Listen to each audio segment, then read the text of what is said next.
Thank you very much for the kind introduction. And I also want to thank the CECS Seminar Committee for inviting me to give an overview of sort of my past, who I am, and what I plan to do at UCF. And I hope to come out of this with maybe some new collaborators.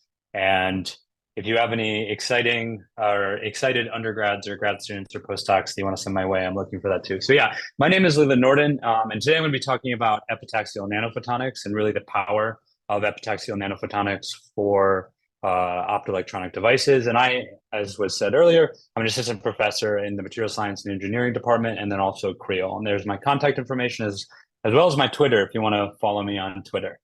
So before I get into my talk, I want to give a brief overview of what I'm actually going to discuss today. As sort of an introduction of myself, I'm going to talk about my path to UCF and describe how interdisciplinary my background is and why that's really essential and really key to success in an interdisciplinary department like MSc, but also the full College of Engineering and Computer Science. I'm then going to dive into my work on epitaxial nanophotonics as well as high-index photonics. And then I'm going to discuss some of my vision for the future, what devices I want to develop here, and where I think there's some really exciting collaboration. Okay, so yes, my name is Leland Nordin, and then before undergraduate or graduate studies, I actually come all the way up north from Minneapolis, Minnesota, and I'm a proud product of Minneapolis public schools. I've gone to actually Title I schools my whole life, and I really think there was a lot of development at these schools that was really important for me. And you'll note that actually the school didn't have windows, which I think is very typical of urban public schools, but it was a lot of fun. From Minneapolis South High, I went to do a bachelor's in physics at Grinnell College. One of Grinnell's most famous alumni is actually Robert Noyce, one of the first creators of the integrated circuit. And during that time with physics, I became more and more motivated to create more engineering solutions. So not as much science, but more engineering. And that motivated me to pursue graduate studies at the University of Texas at Austin. I did my master's and my PhD, and my work at Austin, which I'll talk a little bit more about in the coming slides, focuses on semiconductor synthesis. And it's a really vertically integrated process where I am designing the electronic structure and photonic structure of these devices. I'm synthesizing them or growing them with semiconductor growth techniques. I'm nanofabbing them in the clean room that was at UT Austin, and then I'm characterizing them. And I was lucky to win a lot of really great awards at UT.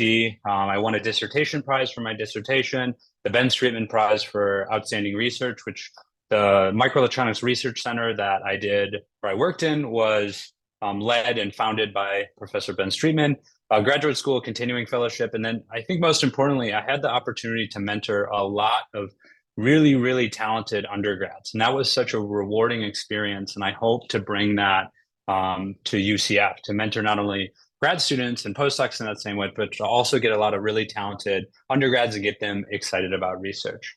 Moving on from UT, I applied for a postdoctoral research fellowship at Stanford in the Gabal Lab for Advanced Materials. It was an extremely competitive fellowship. There's only anywhere from 1 to 2 winners per year out of hundreds of applications. And working with Professor Kunal Mukherjee there, I was able to establish a semiconductor growth facility and train multiple graduate students on semiconductor growth, and then also a optoelectronic characterization suite. And I should note that both at UT and at Stanford, I moved right when those professors moved there. Dan, my PhD advisor, moved from UIUC to UT, and then Kunal moved from UCSB to Stanford. So I've really been at the ground floor of multiple labs, and I'm excited to build my lab here. And that's exactly the next point. And now I'm at UCF, and I'm really, really lucky to have this joint appointment between material science and engineering, which is core to the semiconductor growth that I'm really passionate about and I think has important applications. And then also CREOL, the College of Optics and Photonics, where I do a lot of engineering of light matter interaction for these optoelectronic devices. And I just am so poised to do great work hosted between these two departments. And that is the kind of focus of my lab. It's the Advanced Photonic Device Lab. So engineering the materials and the light matter interaction for enhanced devices. So let's get into a little bit of what is a semiconductor and why they're really important and why they've actually been in the news more often than previously. So semiconductors, you really are going to find in almost all electronics today. Computers, communication devices, consumer devices, they're important for industry. And as we saw during the or following the pandemic, they're really essential for automotive and government applications. There was a lot of challenges getting cars shortly after the pandemic because chip manufacturing was slowed down.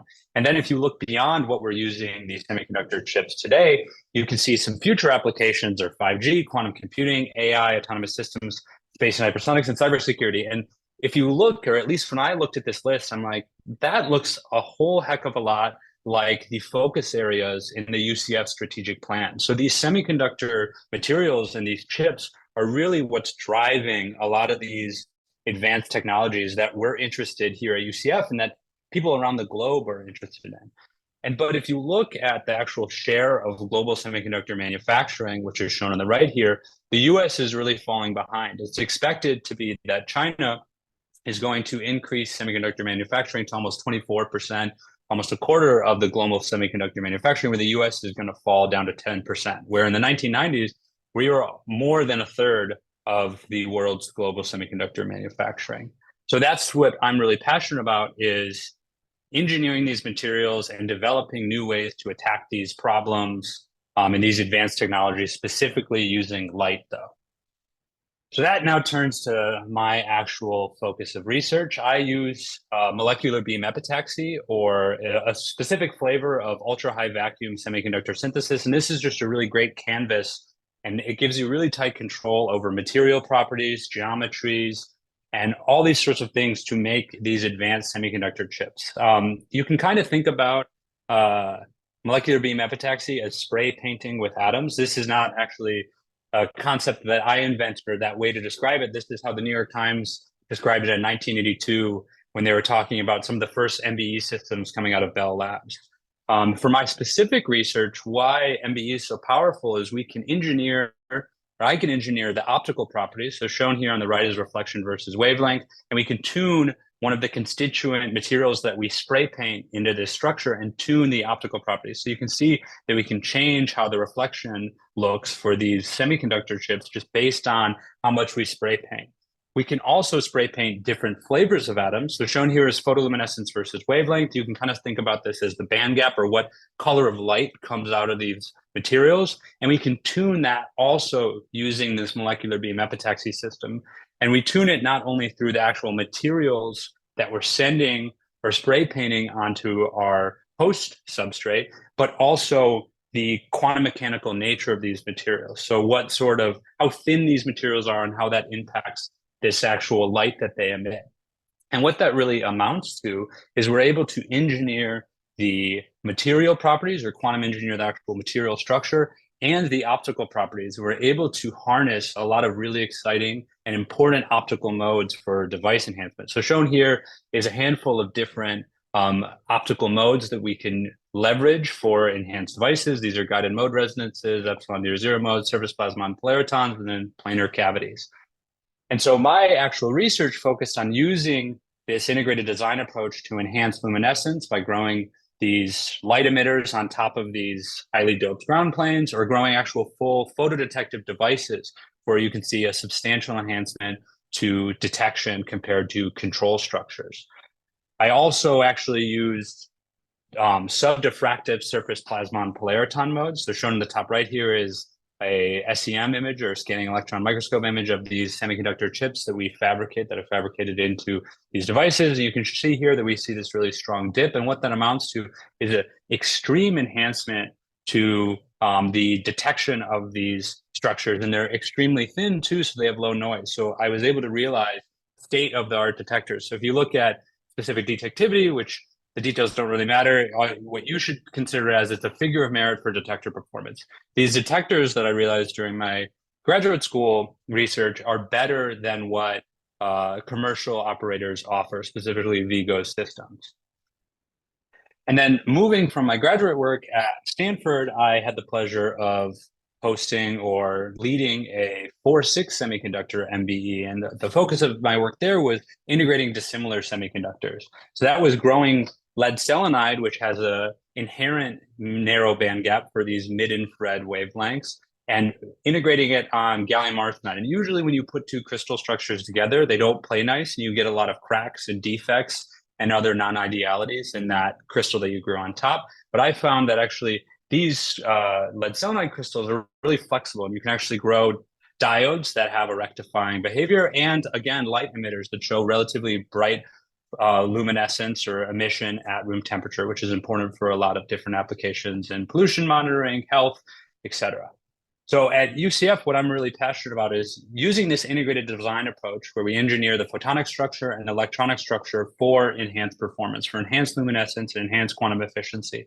And the specific applications that I'm excited about is quantum limit devices. Single photon detectors are extremely important for quantum optical commuting.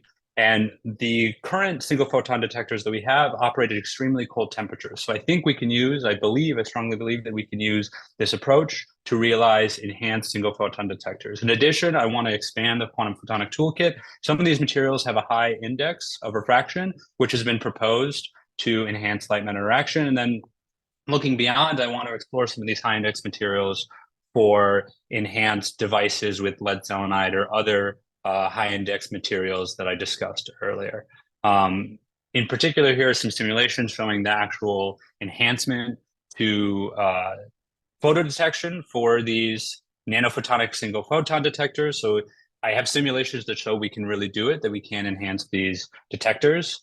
And then on addition, here are larger images of these high index guided mode resonances, or on the right, a high index lead selenide. So these are vehicles to make better mid-infrared emitters for all these applications I discussed earlier. And then most importantly, what I've really developed throughout my academic career is a strong toolkit or powerful toolkit to either get light out or get light into materials, devices, and applications. So I'm really excited to find people who are interested in either making devices out of their materials and they don't really know if they'd be good at detecting or emitting light, or they have some application that they need to characterize some color of light or something else, and they don't exactly know how to do it. I'd love to discuss with you and figure out ways that I can help make that happen.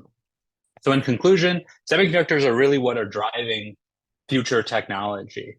And my work is using this integrated design approach for enhanced detector performance. I'm excited about high index photonics devices and structures to also enhance performance, and these nanophotonic single photon detectors for quantum computing.